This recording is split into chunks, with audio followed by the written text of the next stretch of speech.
the big race this weekend, celebrating 20 years of the Colfax Marathon. And there's one guy who hasn't missed a race. Colorado native David Rothenberger is joining us this morning. Thanks for coming in. Yeah, thank you. You brought all of your medals. Yep. Why do you do this every year? Well, it's a challenge. Because, I mean, you know, you don't get that opportunity, but it's just a challenge because Colfax is a course where it's a challenging course because you go up, you go down, and then you go back up a long ways, and then you turn around and go back down. Then you've got that 17th hill before you start that gradual climb back into City Park. The 17th hill kills me every time, and I don't do the full marathon. And you're running it this year, right? Yes, I am. Okay. Do you have a favorite race year? It's probably 2011. Okay.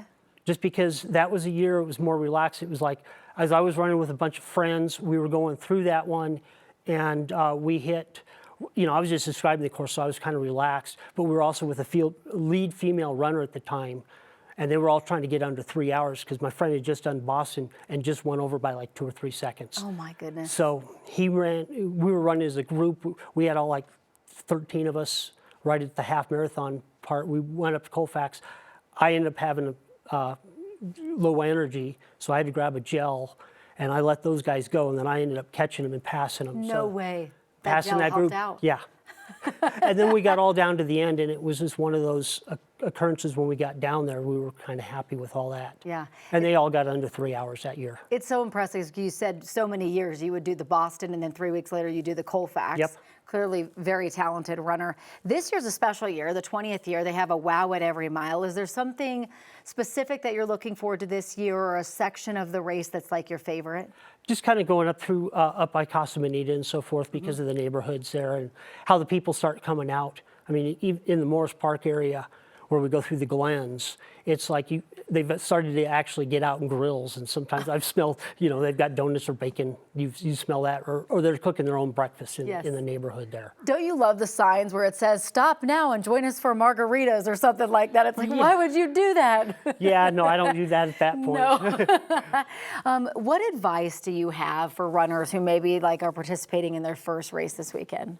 The first, don't go out too fast because you can't win the race in the first miles, but you can lose it in the first miles. I found out that the is hard such way. Great advice. You know, just you got to, you know, whatever the crowd is, don't try weaving in and out of them. Just enjoy the crowd and just kind of work your way through that. That's so great.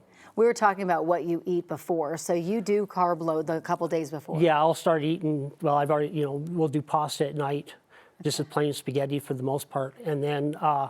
You know, right before the race, I'll end up eating a bowl of oatmeal and then probably have a half a bagel or something there, and then a carb drink or something to start with. Would you agree that one of the things that you shouldn't do is like change anything the day of? Like stick to what you've been training with, right? Yeah, don't change anything. I mean, whatever you're doing in practice, you want to do it in the marathon. You know, I mean, everybody says, you know, hey, you're going to get a new pair of socks. Don't get that new pair of socks. Use the pair of socks you've been wearing before, because I've gotten blisters.